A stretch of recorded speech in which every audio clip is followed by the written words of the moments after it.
E aí, galera, beleza? Como é que vocês estão? Eu espero que vocês estejam bem. Bom, eu tô aqui gravando esse vídeo para apresentar uma problemática que eu tive após terminar o desenvolvimento de uma aplicação. Bom, eu estava resolvendo um desafio da Wallhost, na qual nós tínhamos que criar uma aplicação e essa aplicação tinha que ter dois tipos de usuários. Esses dois tipos de usuários teriam que ter uma carteira e a partir disso eles poderiam realizar transferências entre si. Eu terminei a aplicação, cumpri todos os requisitos que foram pedidos e propostos pelo desafio. Inclusive, eu vou mostrar aqui para vocês, ó. Eu já estou aqui com a aplicação rodando, tá? E com o Postman aberto, com algumas requisições presetadas. Então, eu vou cadastrar um usuário comum, vou cadastrar um usuário lojista, legal. E agora eu já posso fazer transferência. Só que assim, eu vou fazer uma transferência aqui para vocês verem. Ó. Eu vou transferir do João, que é um usuário comum, para Maria, que é uma usuária lojista. Ó. Então vou transferir do Payer 1 para o 2. Vou transferir R$ 1. Então, ó, recebi o status dizendo ok e a transferência foi um sucesso. Agora eu vou tentar fazer o inverso. Eu vou tentar transferir da Maria para o João. Não dá, ó. Como vocês podem ver, a requisição é bloqueada e eu recebo uma exceção personalizada que foi devidamente tratada, tá? Com status 400, bad request, dizendo que o lojista não pode fazer pagamentos, ele só recebe. Então tá, eu apresentei isso aqui para vocês, essa dinâmica, porque aí é que mora o problema da minha aplicação. Embora a minha aplicação seja 100% funcional e cumpra todas as regras de negócio, ela tem um problema. Qual é? Eu fiz um mapinha aqui para vocês. A minha aplicação está funcionando da seguinte forma. Ó. Eu tenho uma entidade que representa o usuário, tá? E esse usuário tem um atributo chamado UserType. E esse atributo eu uso para discernir se o usuário é do tipo comum ou lojista. Além de discernir se o usuário é comum ou lojista, eu também utilizo desse atributo para implementar algumas regras de negócio. Por exemplo, se o usuário for lojista, ele não pode fazer transferência. Se o usuário for comum, ele faz transferência e também recebe. Legal. E também esse usuário está associado com uma carteira, ó. Percebam, ele está associado com uma carteira e essa aqui é a entidade que representa a carteira. A carteira ela tem um saldo e ela tem dois métodos, um de transferência e um para receber. Tudo muito lindo, mas eu comecei a pensar, tá, mas é meio esquisito o usuário do tipo lojista ele ter na carteira dele a operação transferência, sendo que ele não pode fazer transferência, ele só recebe.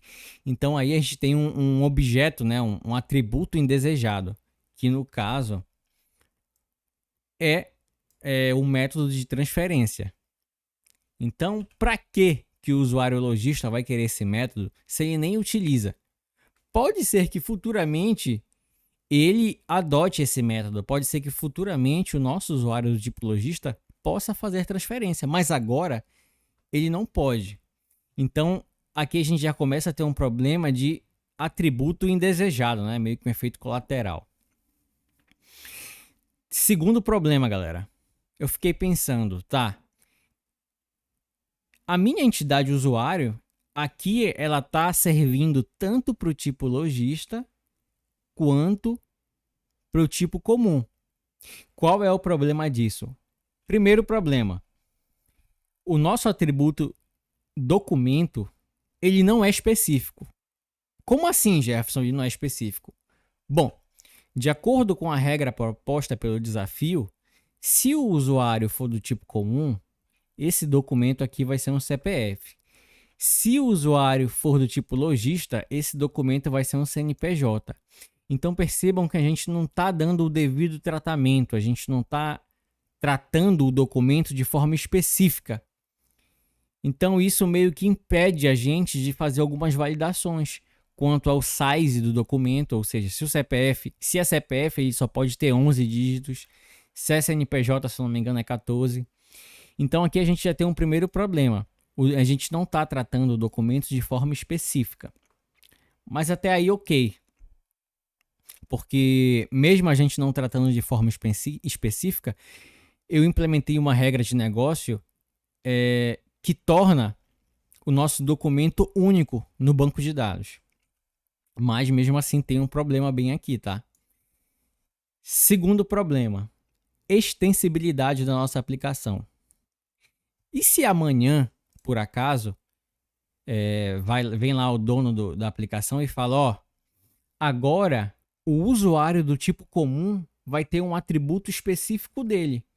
O usuário do tipo comum vai ter um atributo chamado bônus, que vai ser do tipo Big Decimal. O que eu iria fazer? Eu iria adicionar aqui um private Big Decimal bônus. Vou até diminuir aqui a letra que está muito grande. Eu ia poder fazer isso?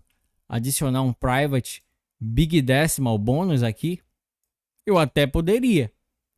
Mas o que ia acontecer se eu fizesse isso? O meu usuário do tipo lojista também ia ganhar esse atributo. E o usuário do tipo lojista não quer esse atributo, ele não usa isso para nada. Então percebam que já ia gerar um efeito colateral. O nosso usuário do tipo lojista ia ter um atributo ali que ele não usaria para nada, ia ficar meio no limbo ali. Mesmo que a gente implementasse regras de negócio, validações que não permitissem que ele usasse esse atributo, percebam que ia ter uma coisa ali indesejada, né? Já ia gerar um efeito colateral ali meio esquisito, digamos assim, né? Então, quanto mais a aplicação crescesse e esses atributos específicos fossem entrando na aplicação, né? Ia ficar cada vez mais difícil nós fazermos esse tratamento específico para cada um. Então, qual foi a solução que eu arrumei? Aqui eu fiz uma nova imagenzinha para representar. Bom, eu vou refatorar a minha aplicação. Embora ela seja funcional, eu vou refatorá-la e ela vai ficar da seguinte forma. Eu vou utilizar a herança para criar as minhas classes de usuário comum e lojista. Como é que vai funcionar? Eu vou ter uma superclasse que vai conter os atributos base, ou seja, essa superclasse vai conter somente os atributos que os dois usuários têm em comum, que no caso é um ID, um nome completo, um e-mail, um password e nesse caso aqui então tem, tá? Eu esqueci de tirar daqui, ó. Isso aqui não é atributo em comum. Legal. E a partir da superclasse, eu utilizo a herança para criar as classes mais específicas. E depois que eu crio a classe mais específica, eu adiciono os atributos que são exclusivos daquela classe. No caso do usuário comum, eu adiciono uma carteira comum e adiciono para ele o CPF, que é o documento específico para o usuário comum. Faço a mesma coisa para o usuário do tipo lojista. Estendo a superclasse e adiciono uma carteira de usuário lojista e adiciono o CNPJ, que é o atributo exclusivo, documento identificador exclusivo do usuário lojista. Então, e aqui embaixo eu faço a mesma coisa para carteira. Eu tenho uma carteira base, uma carteira genérica, que contém alguns atributos em comum, no caso a operação de receber, que é em comum para os dois, e o ID e o saldo, que também é em comum para os dois.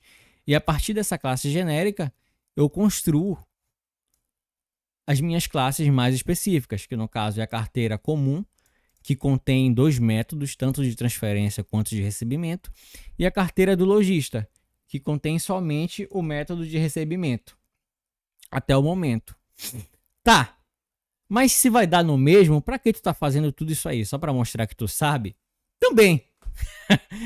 Mas percebam que agora, vamos supor que o usuário do tipo comum ganhe um atributo que é específico dele.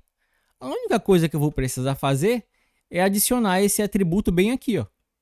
Eu não vou precisar me preocupar se o usuário do tipo lojista tem ou não esse atributo. Eu não vou precisar implementar uma validação específica para anular esse atributo. Eu não vou precisar me preocupar com brechas de segurança em que alguém malicioso consiga aproveitar-se desse atributo indesejado bem aqui. Então, fora que isso deixa mais fácil de fazer manutenção e melhora a extensibilidade da nossa aplicação, né? Deixa mais fácil de ampliar a nossa aplicação e de fazer manutenção, além de melhorar a segurança em si da aplicação, né? Porque nós vamos estar evitando objetos indesejáveis. Então, só o que faltou aqui é o seguinte, é que eu vou estar utilizando também, em conjunto com tudo isso, eu vou estar utilizando um design pattern chamado Factory Method, para de forma dinâmica instanciar ou um usuário comum ou um lojista. Então, galera, é basicamente isso. Depois que eu concluir esse refatoramento, eu volto aqui para falar se deu certo. Valeu!